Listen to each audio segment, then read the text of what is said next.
You are about to witness the very exciting story of a city and its people. Welcome to motherfucking Detroit.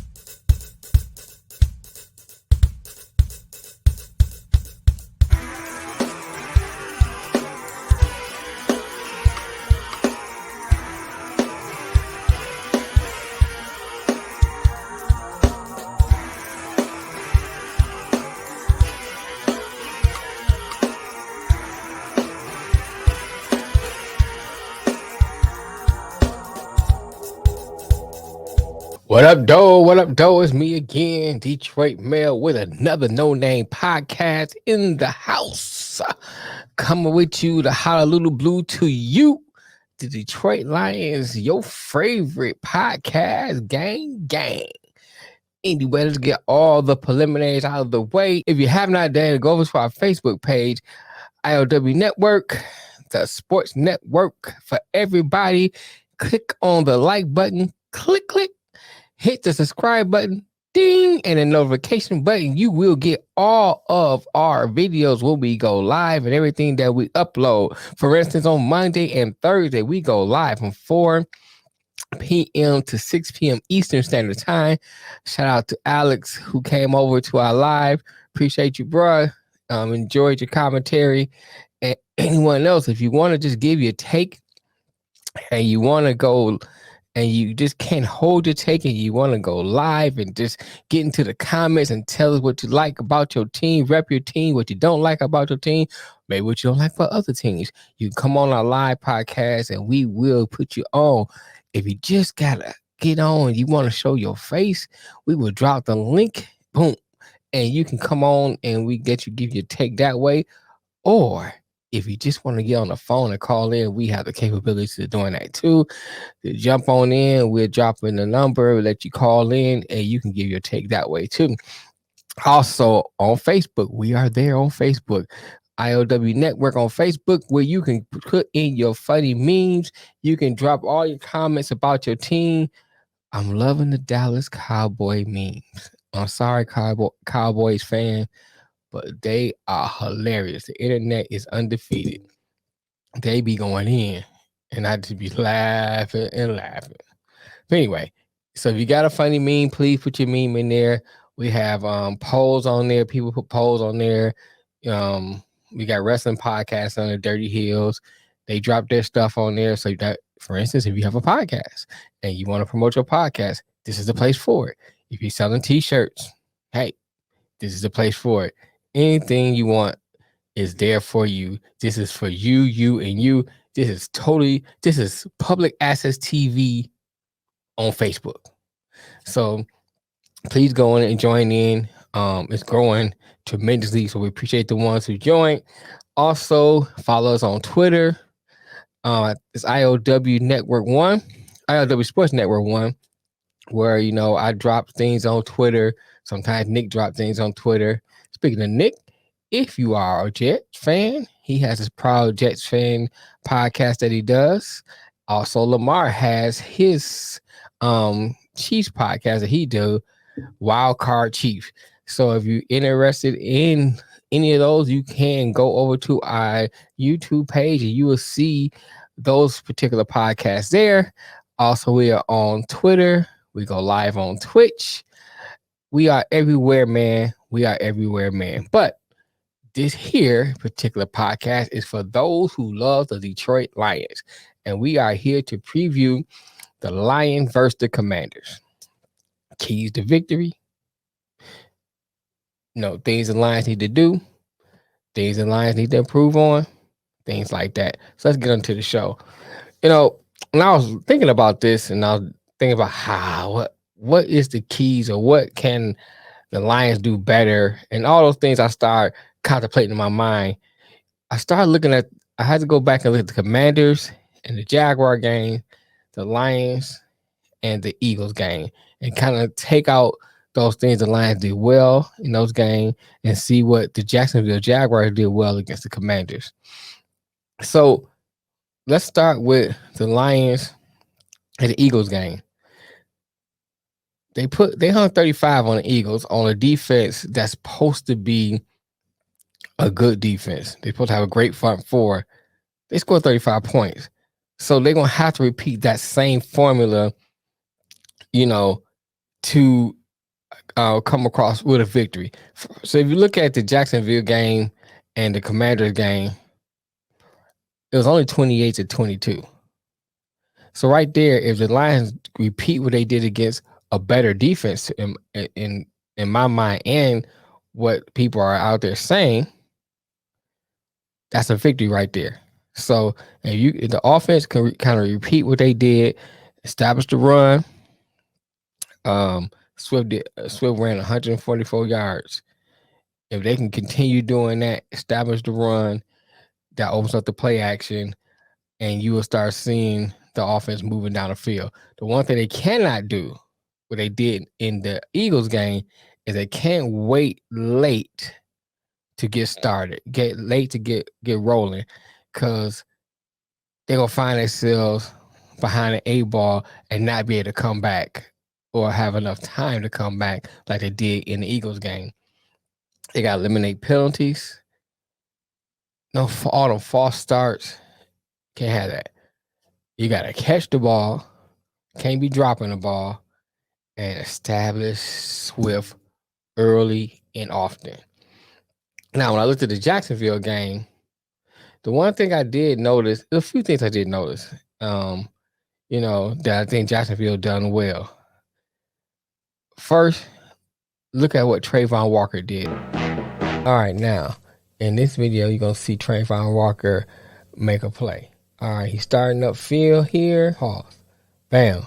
He sees the screen. He stops, reacts, reads the screen, comes back to the ball, makes a play. See that right there? He's making a play. That's what we got to do.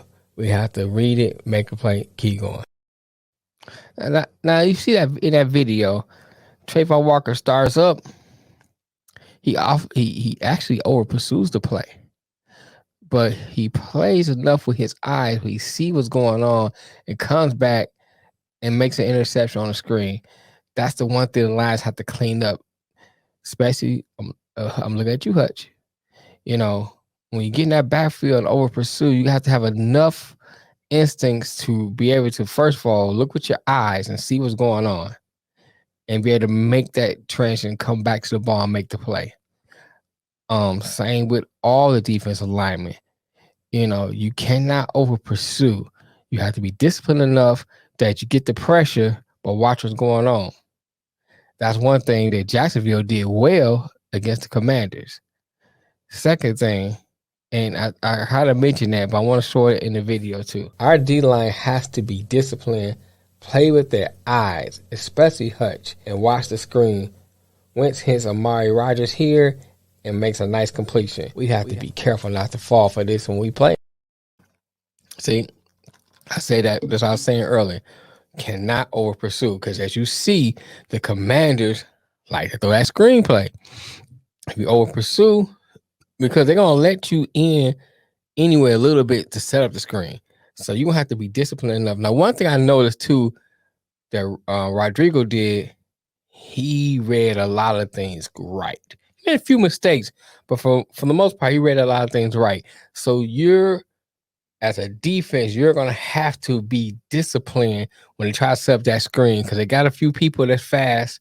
You got J.D. McKissick. So Amari Rodgers there. They have you got a few people who are quick. So they're going to throw those quick screens out and let them use their legs. We can neutralize that by staying disciplined. We must stay disciplined. Another thing, Carson Wentz. He has a tendency to make mistakes. I think he threw 4 picks in that game against Jacksonville. We got to capitalize on that. Now watch right here. Wentz can be a little inconsistent. Here he has a man wide open and he makes a bad throw. You see that? He had the man wide open, made a bad throw. Now that particular play, he overthrew him. But in other plays, he make bad throws. He makes it either too short or he throw picks. You can't drop the picks. I'm looking at you, Chase Lucas. You can't drop the pick. You have to take advantage of the play when it comes to you. And I believe you take advantage of them plays, this game won't even be close. I think we have enough talent on offense and just enough talent on defense that we can beat the Commanders convincingly. Now, I'm not saying that the Commanders are a slouch. I'm not saying the Commanders don't have good players or they're not a good team. What I'm saying is that we have enough weapons on our side, on our team, that if we play discipline, this game won't be close because Carson Wentz will make mistakes. Mark my word. If he don't get hurt. Then here, look at this right here. This is where Hutch can be good. You see Walker on the outside, one of the D linemen on the tackle, the other is lined up on the inside shoulder of the other tackle. Tampa Bay runs this play a lot, where they leave the A and B gaps open because it's an obvious passing situation. Now, Hutch has the ability to beat his defender like Walker does on this play. He gets in the backfield, makes a play. This is where the Lions can be effective in the Commanders game. So you see in that video. Now, I think that when the Lions run a NASCAR package, that's going to be effective the same way that particular play was effective for Jacksonville. When you come in, you had Harris and you had Hutch lining up next to each other, and they came in that backfield. They got the Hurts. They just have to make sure they come in and play those rushing lanes so Hurts can get them around them and not over pursue. If they do that, the Lions will have at least 5 sacks. Write it down in the books. If they do that, they will have at least 5 sacks. Because Wentz, although he will run, he's no Jalen Hurts. He's no Lamar. He's no Josh Allen. He's no Patrick Mahomes. You can stop this guy. You just got to be disciplined. It's got to be disciplined. I had to get a little sip of my water here. It's not the Kool-Aid. It's the water. But so my question is the Eagles defense as good as people say they are? And if it is, there's no reason why we can't win this game. They don't have Chase Young. Now they do have Martez Sweat and a few. I forgot the rest of the players. They do have Martez Sweat and a few other defensive linemen on that line. However, Jacksonville was able to block them and mitigate some of that rush, and that's what we can do. Although we have some injuries on our O-line, I believe that Jonah Jackson's going to play. So only thing we have to do is only person we're missing is Vitae and Ragnar. And I think Evan Brown played pretty well last year. That we shouldn't miss a beat. So we should still be able to establish the run and neutralize their pass rush. So those are the keys to victory. And I believe if the Lions do that, we'll be 1-1 by the end of Sunday, or by 4:30, because the game should be over by the end. We should be 1-1. I saw a lot of people say it's a must win. It's a must win in order to keep the motivation or keep the morale. So I think if you lose this game, now it's starting to look like, okay, this is a lot of hoopla, the coaching, the hype, the coaching talking, the coaching, the hype and all that stuff. There's a lot of hoopla now because now, you did all this talking about how good the coaching is and how great you motivate, but it's not translating to win. So I think it's a must win in that terms. But it's not a must win far as end of the season. Because you still have a soft schedule. So there's some teams out there that you can beat. There's no reason you shouldn't get 7 wins, but you need this win, I think, to motivate going into the next game. I think the next game, New England, I can't remember New England's the 3rd or the 4th game. But you need this for motivation purposes, not for season-ending purposes. I think beating the Commanders will motivate you enough so when you go into that next game, you hyped enough and motivated enough that carry on to the next game and into the season. So I think it's a must-win based on that. But it's not a must-win based on season ending. So anyway, if you disagree with me, get in the comments. Comment, like, share, and subscribe. If you already subscribed, tell somebody else about the channel. We're trying to do big things here. We trying to get us a media conglomerate. Also, if you want to support, there's the Cash App scrolling across the bottom. We got the IOW Network snapback hats that we're selling. I don't have one in here in the studio right now. We're selling those. I'm getting ready to put out some more IOW Network merchandise and get some more hats, different colors. If you go over to our Facebook page, you'll see the link for the J. Edwin collection, which is my company that I started. Right now I'm doing sweatshirts and t-shirts, and like I said, I got the hats, and I'm getting ready to start doing other things too. So if you want to support, get a sweatshirt, get a hat. Hey, Christmas time is coming. I just put out a new sweatshirt on the website, so check it out. I will be coming out with some more stuff pretty much in the future. Working on starting another podcast, work on getting the radio station back. So we're doing a lot of different things, man. So, support, like, share, subscribe. Until next time, we'll see you on Monday for the live show. Peace.